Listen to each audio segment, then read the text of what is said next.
Alabama Perinatal Excellence Collaborative, and it's an initiative that was started approximately 4 years ago now, 4 to 5 years ago, and it came out of the idea of being able to help provide evidence-based standards and guidelines for care to providers throughout the state in terms of obstetric care.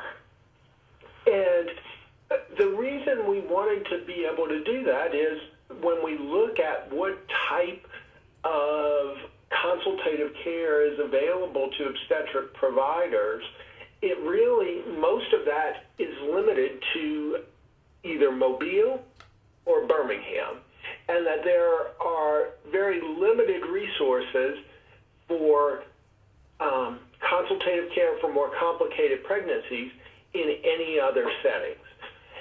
We also know that obstetric medicine has often been one of the arenas of medical care where there has been less emphasis overall on evidence-based practice just because of traditionally a paucity of evidence for some of those things.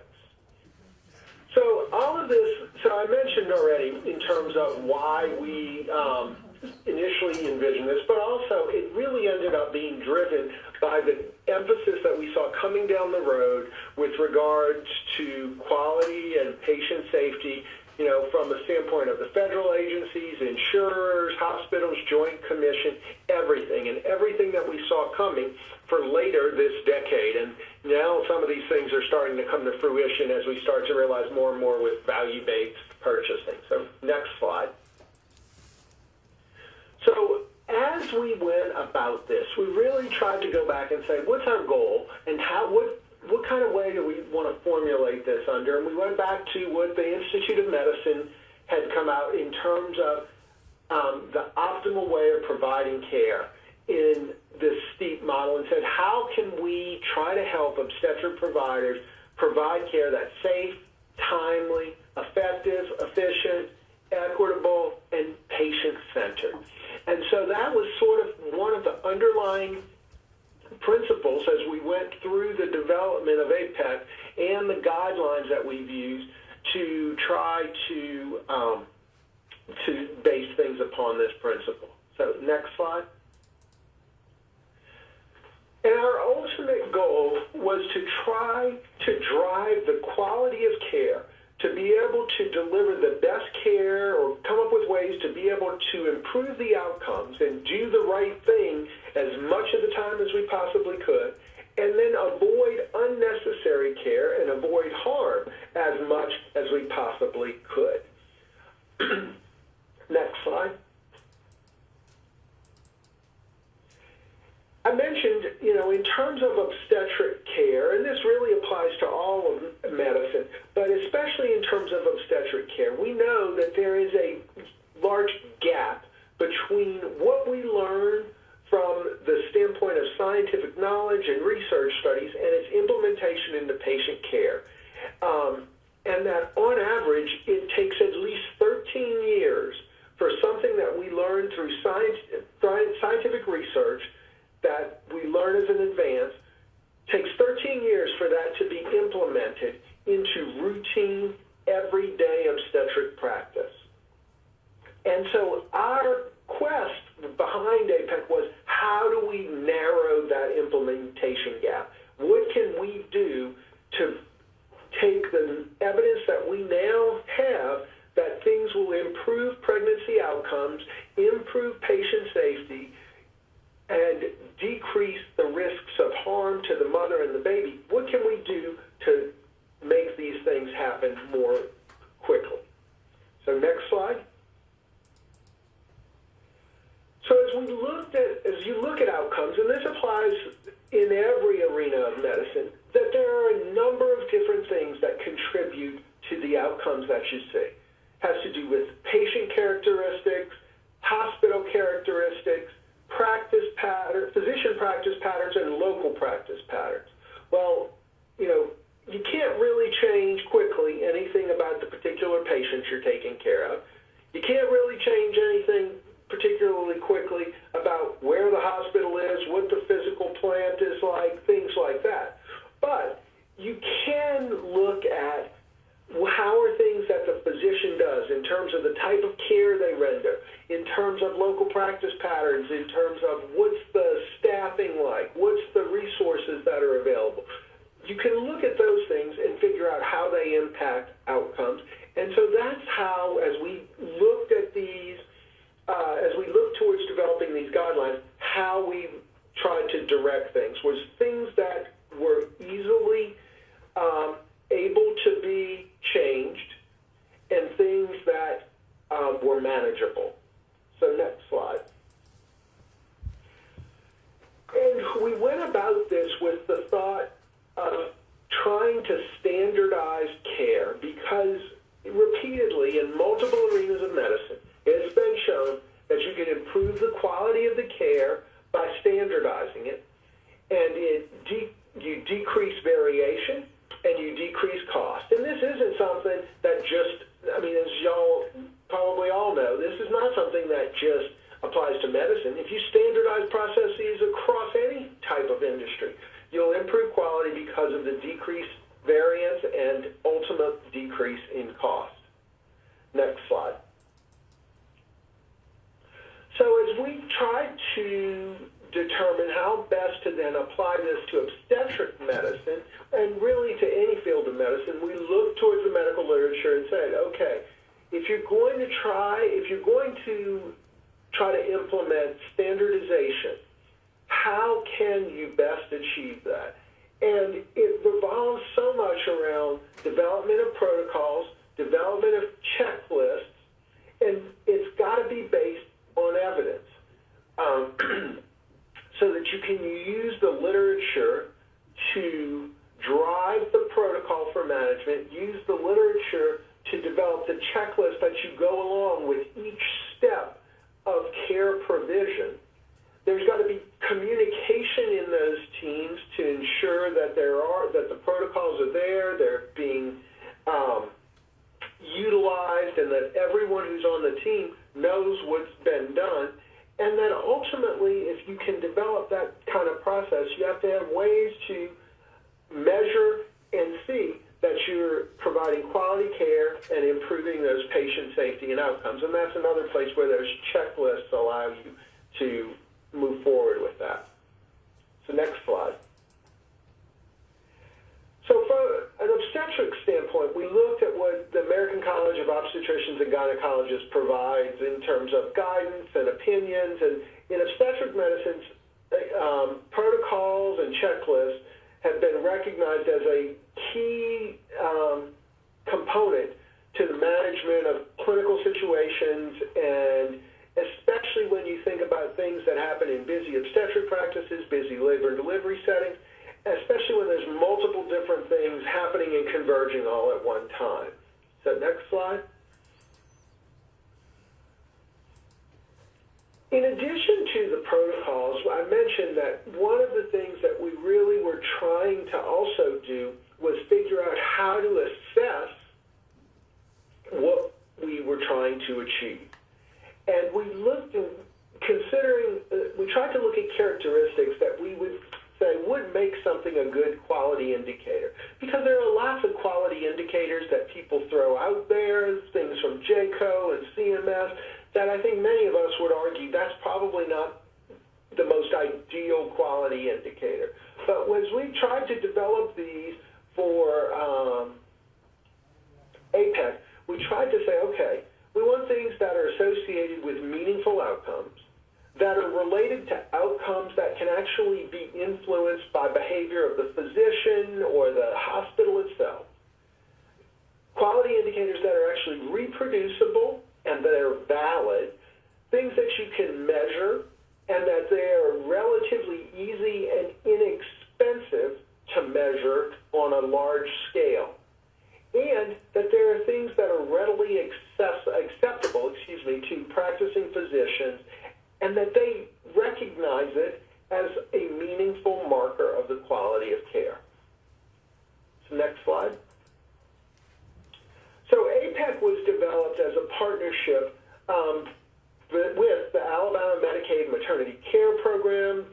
Alabama Department of Public Health, the Departments of Obstetrics and Gynecology at UAB in South Alabama, several OB providers throughout the state and hospital administrators, and then ultimately the goal would be at some point to actually start to have more and more patient involvement and patient perspective in the ultimate implementation and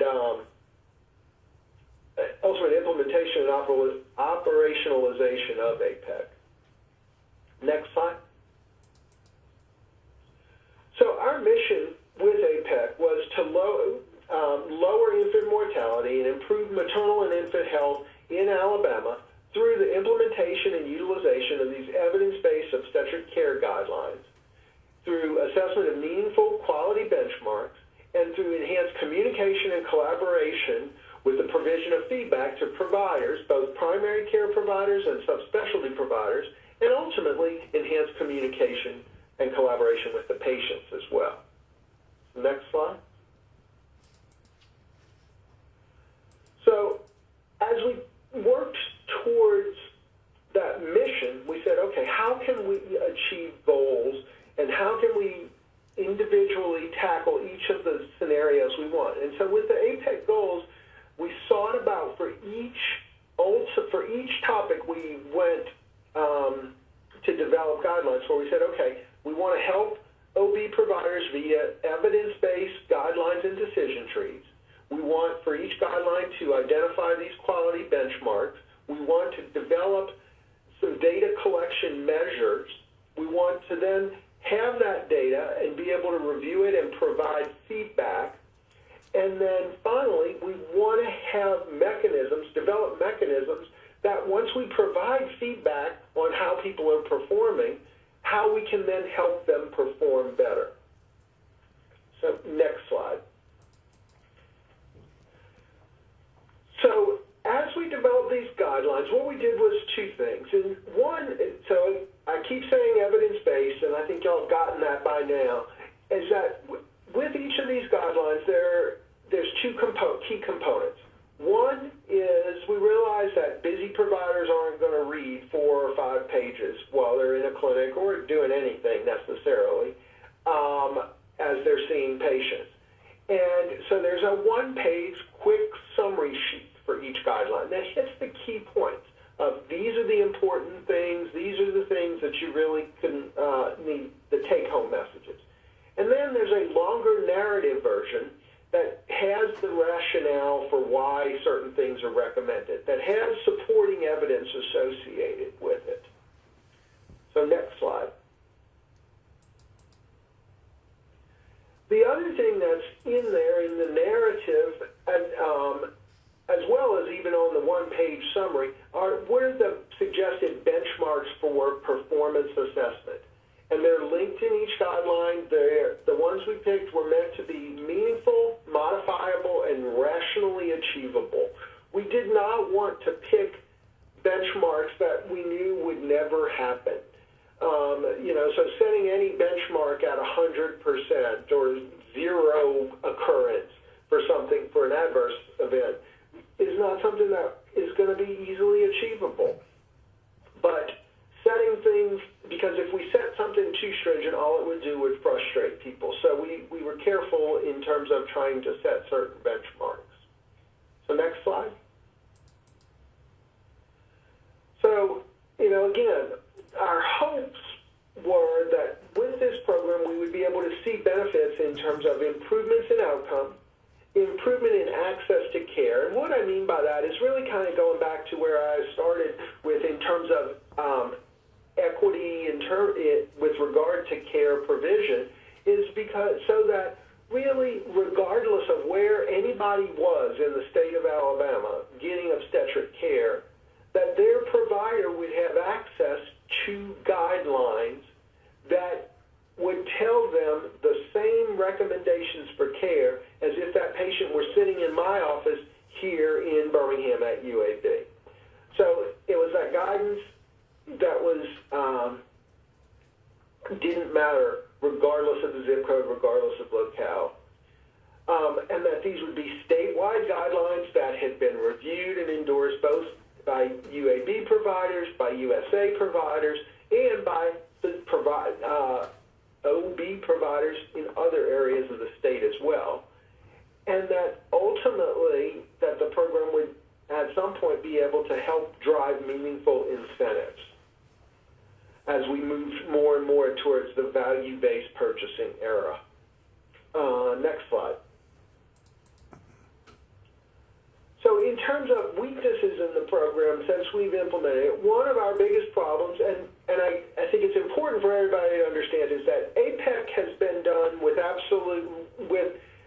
I don't want to say absolutely no funding, because I'll tell you where we got a little bit of help and funding, but essentially with no funding put towards it. It's really just been an effort that we've done here, South Alabama has done here, and then have partnered with Medicaid. There's not been any state funding that's really gone to this other than the effort that the people who have been part of this have done. The biggest issues that we've had in terms of the weakness of the program has really been the data collection and analysis, and that's because we tried doing this without creating any additional administrative burden on anyone.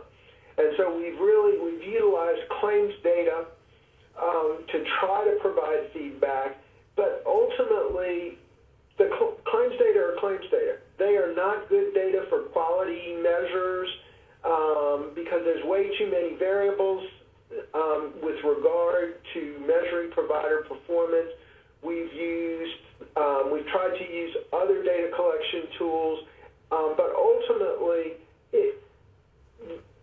as we would move forward with APEC, we're to the point where we think that if we're really going to be able to provide meaningful feedback, we'll have to have some type of independent data collection or something that is more focused on the particular benchmarks. And it may be able to be developed with Remedy or things like that, but at this point, the billing system is not going to be able to provide the quality that people would expect. And that when we sent some of that information out, what it did was frustrate a lot of people. Next slide. So this is an example of, there's two examples in here of what the APEC guidelines look like. So this is a longer narrative, and one of the first guidelines we came out with was about scheduling elective deliveries prior to 39 weeks. So this provides the narrative, it provides references, gives an example in this box of what are some of the acceptable indications. Next slide. At the end of the narrative, you can see it's a six-page document, and at the bottom of it, it has quality indicators and benchmarks, just in terms of, what's gestational ages at delivery, delivery indication, neonatal outcomes, and basically trying to get at the idea of how you could measure this and what's the goals of, so you can assess how many deliveries are happening less than a given gestational age, and is there a medical indication or not. And ultimately trying to link that to neonatal outcomes, because that's what we ultimately care about with all of this, is what's the outcome of the pregnancy. Next slide. This, and I know it's small print, but you can see that this is sort of that one-page summary of that same guideline that shows, what needs to be documented, what's suggested to be documented, what are some acceptable indications, and down here at the bottom, it actually takes it one step further because it includes some time on here for when medically indicated deliveries ought to be done if they're less than 39 weeks. So next slide. So that's an example of a guideline for how to prevent people from doing something. This is a guideline that is trying to educate people on how or what they ought to be doing in terms of interventions that should be considered. So this is a guideline that this narrative is about how to manage women who've had prior spontaneous preterm births, goes into why we care about prior spontaneous preterm births, what we mean by prior spontaneous preterm birth, and what are some of the ways to assess women and their particular risks. So next slide. This gets at the benchmarks and quality indicators here, talk about, so the first bullet up at the top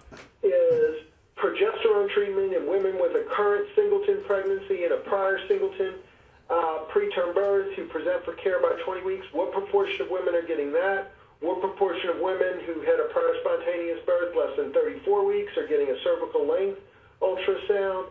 And it also, so it's getting at who qualifies for things and who are certain screening tools effective for. And that's what we're trying to drive with this. So next slide. The one-page summary of this really brings it down to something useful for providers because it says, okay, if the patient's been like this, here are things you should do for them. Here's how you should treat them. Here's how you should screen them, and really breaks it down. It even tells them how to get progesterone, what to do, and summarizes it all for them. Next slide. I said, this has all been done with very little financial support or anything. The only financial support we have gotten for APEC has really come from the March of Dimes, who's helped develop a smartphone app that where we have all of the guidelines available online, but that this app will actually allow providers to bring them up on their smartphones, tablets, whatever. It's both in the iTunes store as well as in the Android store. Next slide. All of the guidelines are also available on these two websites, one of which is through the Alabama Medicaid Agency, and the other is at this apecguidelines.org website.